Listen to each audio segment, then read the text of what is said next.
akozonga bana biso bazo souffrir bazo tanga ta koza wili bakong biso tobetela ye maboko tozo zela ya zo yawa justice na biso ezao ese to mami déjà likolo etie mapapu boye tokomona na vidéo mboka na biso eza na insécurité makasi soki otali bien kaka wana kinya oyo Kaleba kimaki libako bato bele bazokimaka awa bakimaka ndenge nini basudana aner bato aner na biso baza bato ya régime akabili toyebi bango baza complice bango mpe ndenge baza wana baza mpe na musuku wana mpe lisusu po bango nyonso wana basima maboko na nsebela moko na bango eza na makila toyebi enge soki batitulaire wana bazosala mosala te me bajoin na bango ya aner bakokanga baplace wana mpo bato basili te na aner. Alors likanisi nga na pesi président yango wana na mosala na ye appliqué moi dictature moi moke pour que tomeka ko marcher moi bien. Merci. Bon, si on a comportement au besoin affiché wana, ce qui est le chef de l'État Azul Makanisa qui était à dissoudre nani parlement wana. Est-ce que biso peuple européen c'est sous bateau confiance que tu voter bango parce que tu yebi bango nyonso tout bande ko les airs ba Molière TV ba to yebi bango nyonso nenge bazawana. Lokola basobe ko kanga ba wili ba Kongo po wili ba Kongo za manifestaire na époque na bango bango nyonso basalaki ba jeu wana na ba examen d'état ebele baza complice to yebi bango na ba biloko na bango basalaki ba komisaki enseignement lokola entreprise privée ba papa na bango na ba maman na bango mais zamba za likolo tozana sauveur bundu kazaka komoko wana fachi beton zamba batela ye. Bon eloko wana bazo réclamaka pona sécurité ya mboka eza eloko surtout aner il faut to senga eloko wana mingi na gouvernement ezokota sika batalela nanu makambo ya sécurité. Bon omoni makambo tozoloba ke infiltré baza na kati ya ba service na biso nyonso ngapo na ngai eloko na osenga na chef de l'État il faut asokola na ba service nyonso wana parce que na kati ya ba service wana bazo salisa chef de l'État te. Vaut mieux pas benga ata dictateur. Pombo ketambola bien. Pona nga kutu démocratie na RDC na mona ngo sans impact. Ba pays na RDC za ba pays moko il faut vivre dans la dictature. Bonjour de kona. Nous na parti à IDPS à lelo gouvernement ya Samuel comme o ba tebele ba ndako boyango ba député belé o ba salaki force na bango po ba boyango lelo na parti IDPS bolo bani pona ngo. Ya ba député baza bazoba ba député biso ndeto tindaka bango place wana po ba kende kolobela biso intérêt na biso mais vraiment toujours regretter fort ko ba député ba weliska ko tonga ba immeuble ba licencier vraiment ba finga biso ba bourrique bazo sala le côté tozo zele bango président apanza bango kuna ba ya biso peuple souverain tout tindaki bango tozo zele bango lisusu bango na boko mibale ba yao tozo zele bango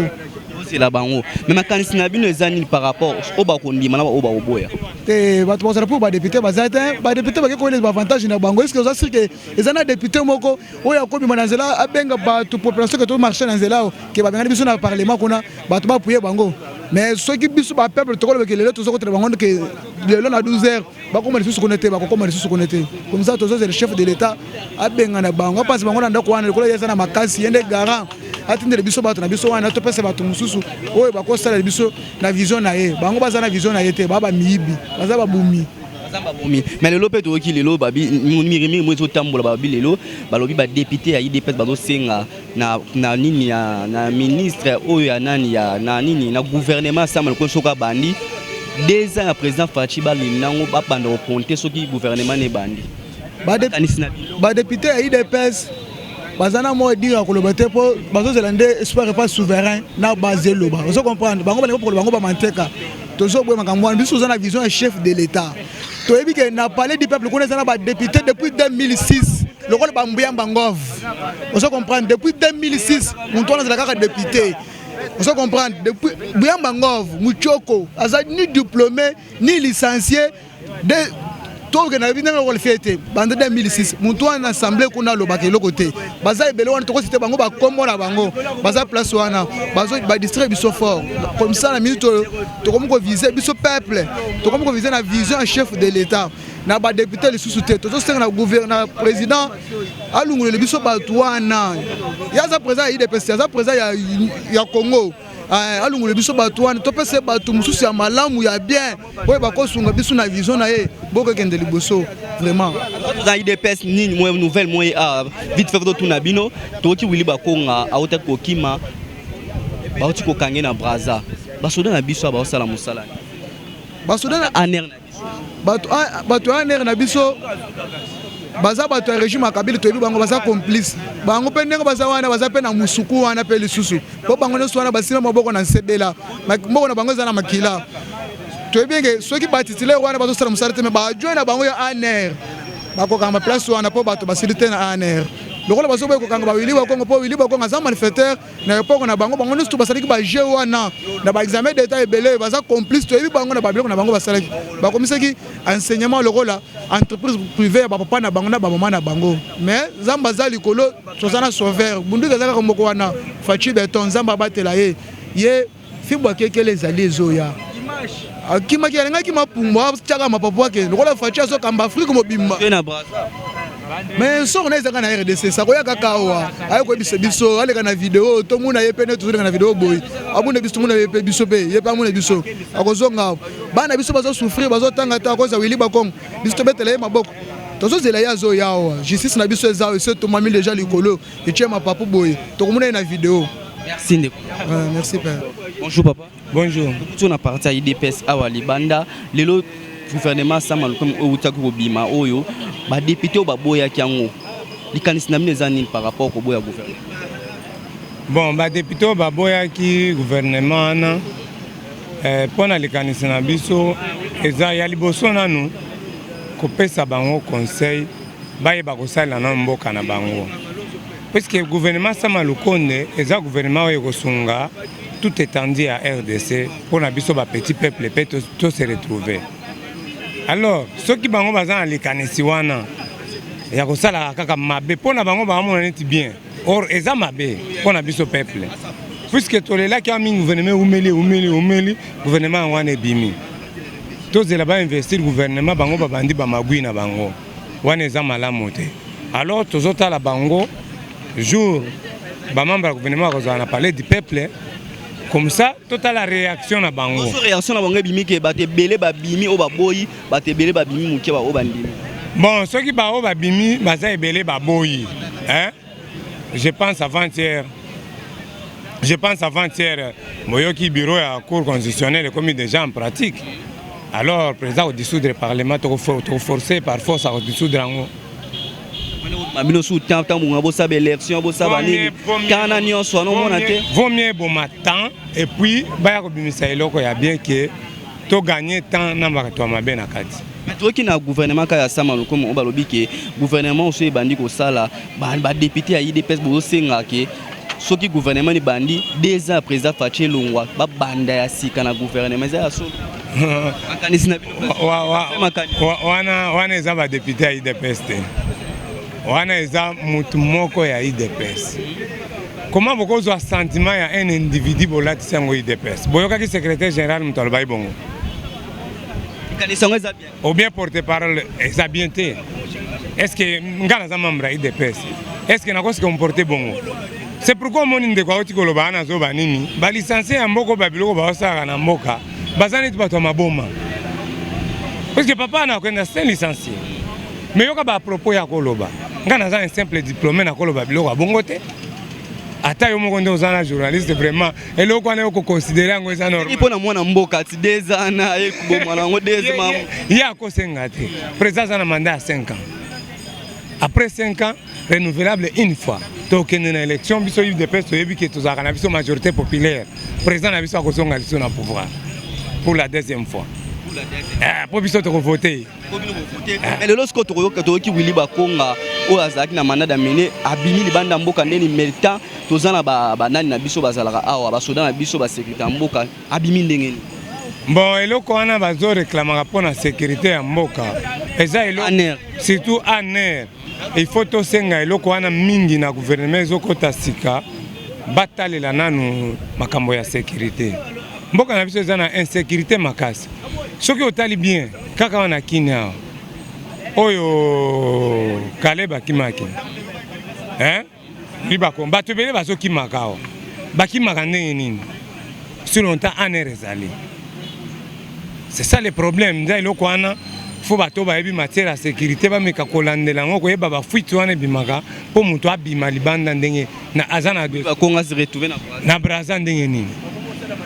toka yingo ekasanja nga bima wa soki ezaki lokuta soki ya solo ipare bazongisaki ye. Donc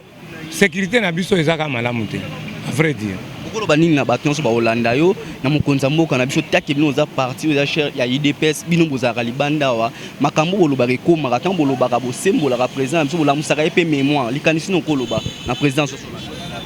Bon likanisi ngana kopesa na président de la République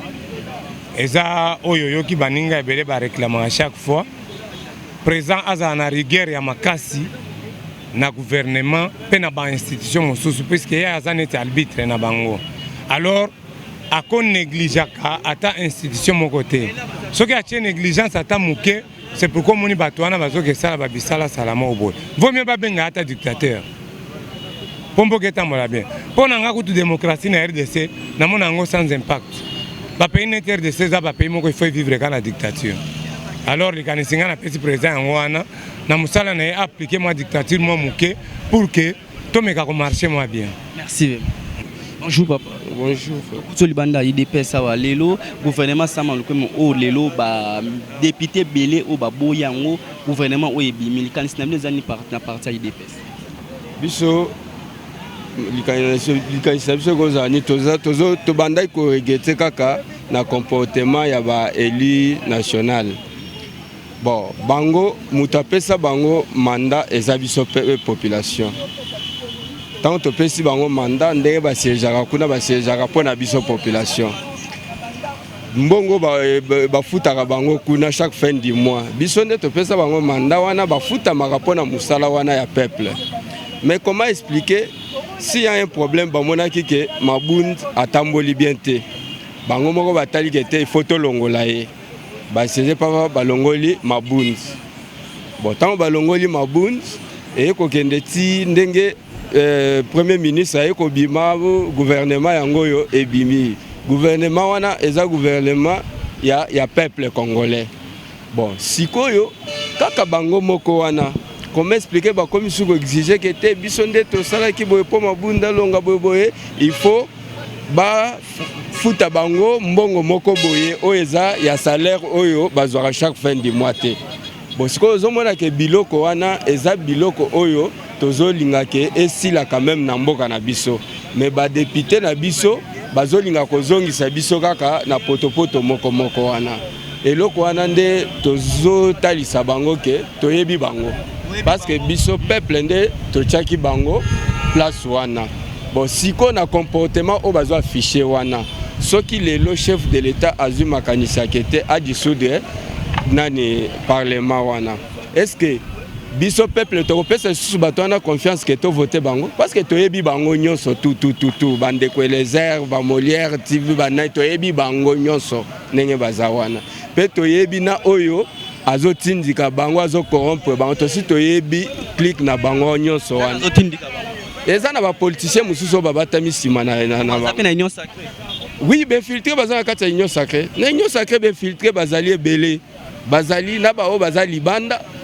bazali toyebi bango nyonso to yebi biso bakena kati ya parlement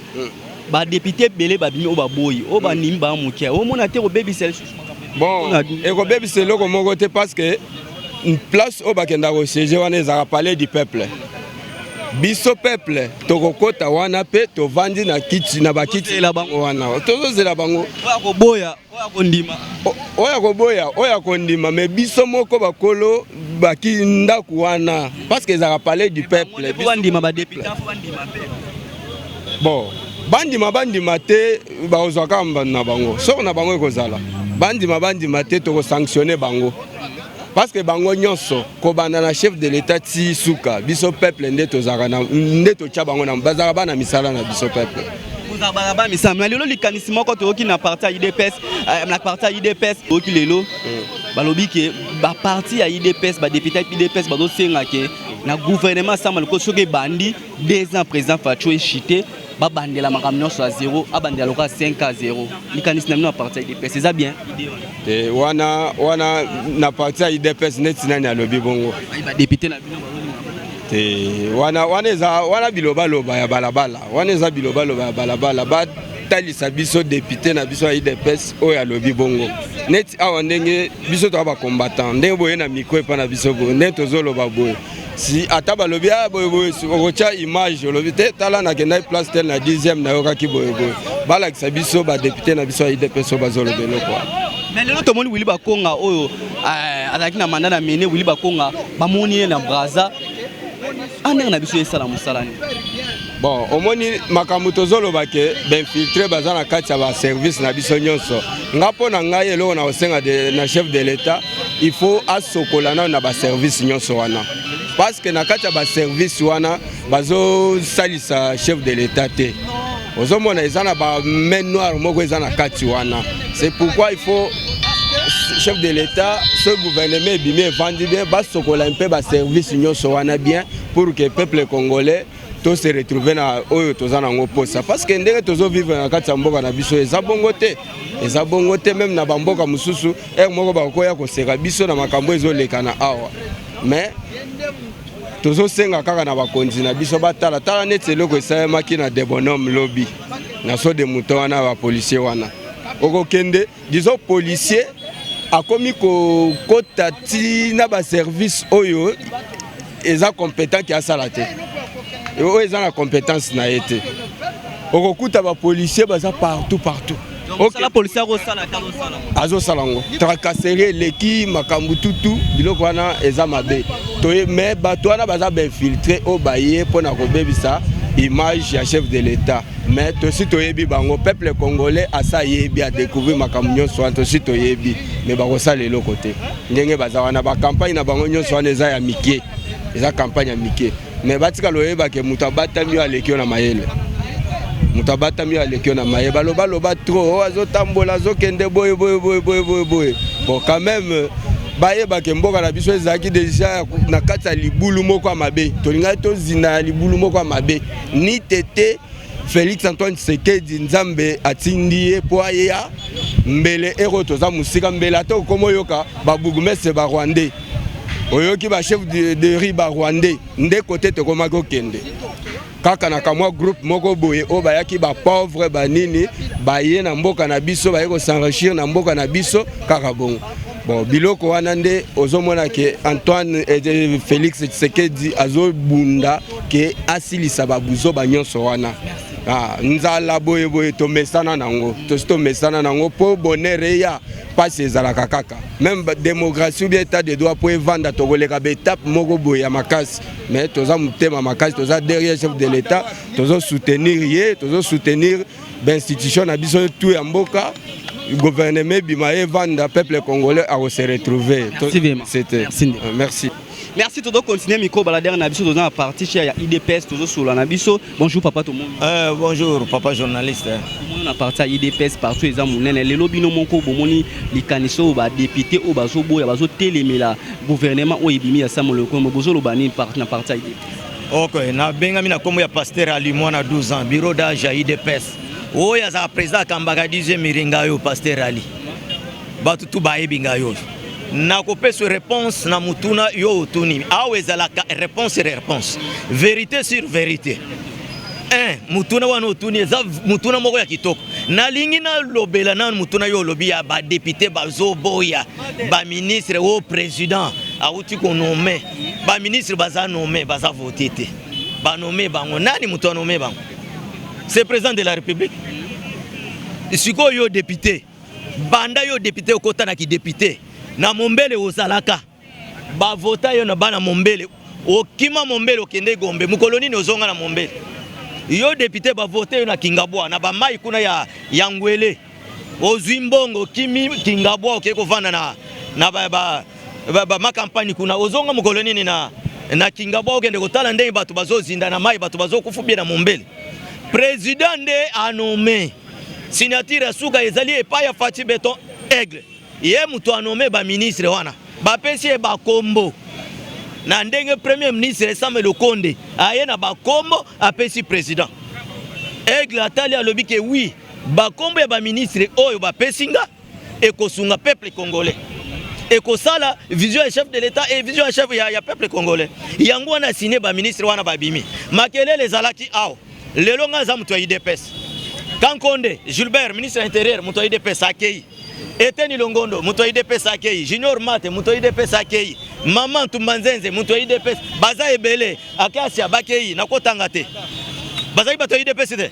pourquoi président maintenir bangote amoni ke ba sa la vision chef de l'état te bazo sa la vision peuple congolais te yango na ba kombo na bango ba rejeter yango lelo président zui ba ministre ya moni puisque président Sambela asengi nzambe pesa ngai fungula ngai ba kombo yo kombo ezaka ka ba bimi 57 wana 56 te ba kombo ezaki ebele plus de 4-5 kelek mais pourquoi wana ba bimi c'est-à-dire président amoni ke bato yo ba kosunga et bana mboka puisque Félix azoluka fufute pantalon te mutuka te azoluka vie sociale ya ba peuple congolais azolinga mboka oyo ekoma lokola mboka poto bato ba vie lisusu ba poto te ba vie mikili misusu te ba vie RDC député na pe o bazo sa nungu yango na alobi ba député wana ba mesana corruption na Kabila pouvoir eotiko leka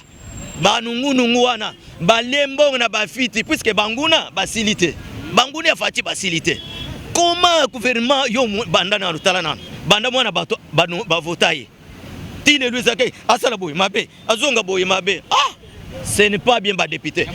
yoka toko tanga ba kombo te bango moko ba yebe boye ba ke ba député baza mabe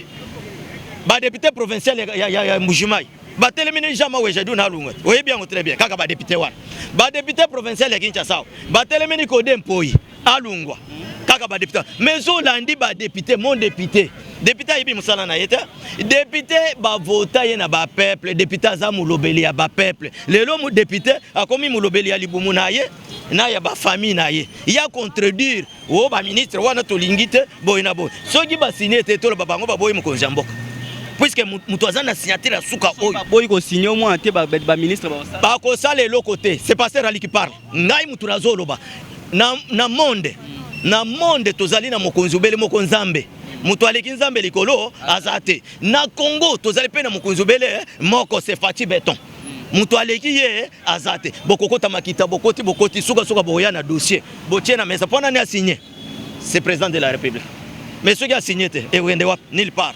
ceux qui a signé bandimi yango jour binomo bozali belé kuna na kati biso tolobi tokozali belé te tolobi boye ba signé ka okana yebisa yo basala nde vision chef de l'état na peuple congolais puisque nzaleleki batika mokonzi asunga social evanda nanu totala est-ce que ekosimba te bayebi bazo ko sa Genève yango yo biso to blakaka te bayebi na faut tanga ba komo na mpe bangisa ka bango déjà na lobi boye député à l'équipe peuple te nazolo ba c'est passer à l'équipe moi na 12 ans yo député à l'équipe peuple ndé à l'équipe député tout tche bango tout bloc mukebo net collège pour akende kolobela biso na parlement mais bakomi bayini ya peuple yo ka batunde bazo ko fate tala nanu lukula mombele oyo centre ville ya Kinshasa est-ce que sokota na mombele oyebinde batu ba souffrir na mombele siko yo za député wapi na mombele ba député ba bimate ya yo ikende ko telema na kaka o ba ministre o ba lobi boyite boy na boy député keba na yo keba okokutana na peuple congolais oye vota Fati na nzela na yo biso nde to bangisaka biso to bangaka te o sakani bakolo nzela o eza biso soki pe to yebi lupangu na yo na ndaku na yo tokoyeba ke lupangu yo sombaka ndenge nini mais parmi les députés on ba député on bakanga nde munoko mais parmi ba députés ba député union sacrée ba yaka pe la union sacrée la union sacrée ba député ba yaki na lokoso bayaki pona intérêt privé na bango bayelaki pona peuple te po soki bayaka na peuple kula bakoti na union sacrée elingele ka bien oyoka kite période moko o enani secrétaire ya PPRD alobio ba député nyonso ba ya PPRD bakoti na union sacrée babima est-ce que bato wana bazana vision ko songa ba peuple tala na gratuité ya enseignement banani bazo bondisa ya bato wana ba député boyaki pona ko songa biso tala age tokomi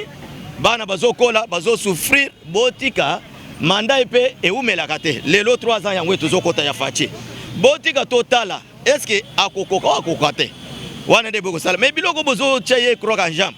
tokoya ko bakisa mikolo puisque tokondima te ke mikolo yo bolexila yo ekende ofele tokondima yango te tokozongela compteur à zéro biso toyoki ya solo biso ki gouvernement et bandi ya Samuel ko bokosala idée ke boluka ke 2 ans wane ke na persi 2 ans na boli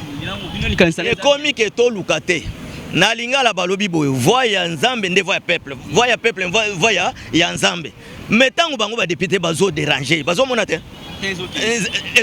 yo pe uza congolais marqué uza journaliste oyao zela nano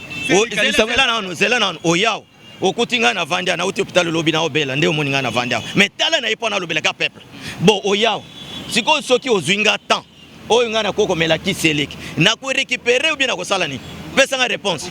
siko bango bazo déranger Félix président a ko récupérer ou ba ko récupérer te ya lobaka te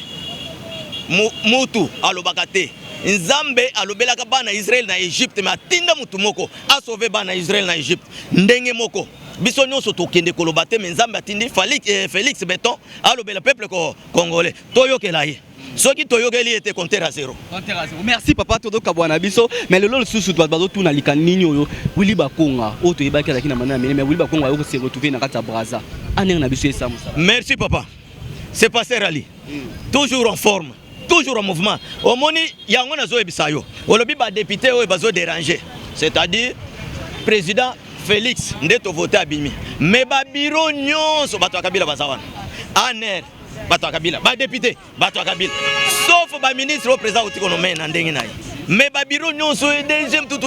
comment Willy Bakonga baza ebele na ozolo bana tanga me na ko tangilo baza ebele meta télévision ezande ngonga oui zela na ibisayo baza ebele ba matata mponyo bazawana ba TV Mbikai bazawana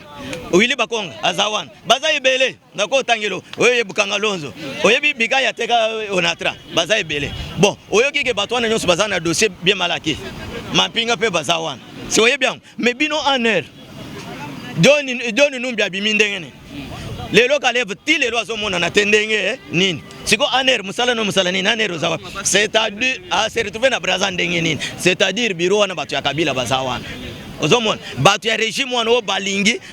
peuple congolais a sepelate yango na ebiso ozomona bazo cha Félix croque en jambe mais bino ne rebozali mais Willy Bakonga se retrouver na Braza ndenge nini c'est-à-dire baza complicité ndenge moko na ba député wana yango na ebiso boy Willy Bakonga basi ba yebike bakokota prison nde omina bazolo ka basala nini bakima ata ndenge bavanda yona bayebaki oza gouvernement ya Kabila te oza justice mo mususu état de droit yango wana o tolobaka na ndeko Eliezer tuta wapi tokomi wapi tozokende wapi bozo puye ndeko Eliezer bozo puye yete non ngaza mutu ndeko Eliezer te na topesa na kande mbote ndeko Eliezer pe ayebi Pasteur Ali mwana 12 bureau d'âge apesa ngambote papa Molière ata Molière te biso tozoloba ndengana za loba état de droit de l'homme, démocratie, Nazolo en tant que peuple congolais, Nazo appuyé les seuls chefs de l'État dans l'action, Nazo appuyé ni journaliste, ni député, ni ministre, on a appuyé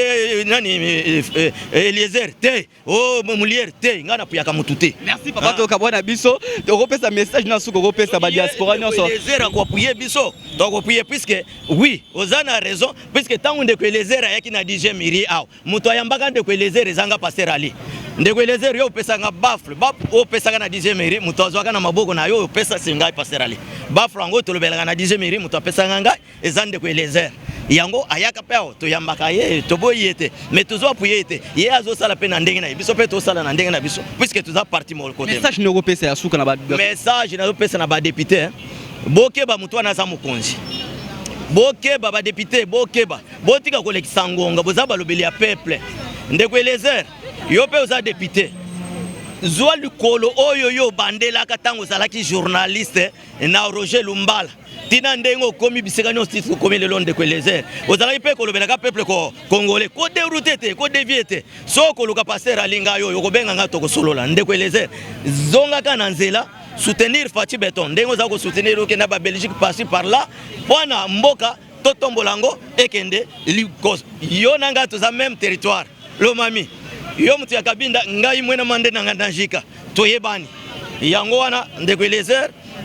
biso tolobaka mabete tofingaka te toza bana éducation malamu nazo peso moi conseil muke zonga na nzela ndeko Eliezer oza député soutenir bandeko wana lendisa bandeko wana na mabonde lipi na conseiller bato sa mokonzi ya mboka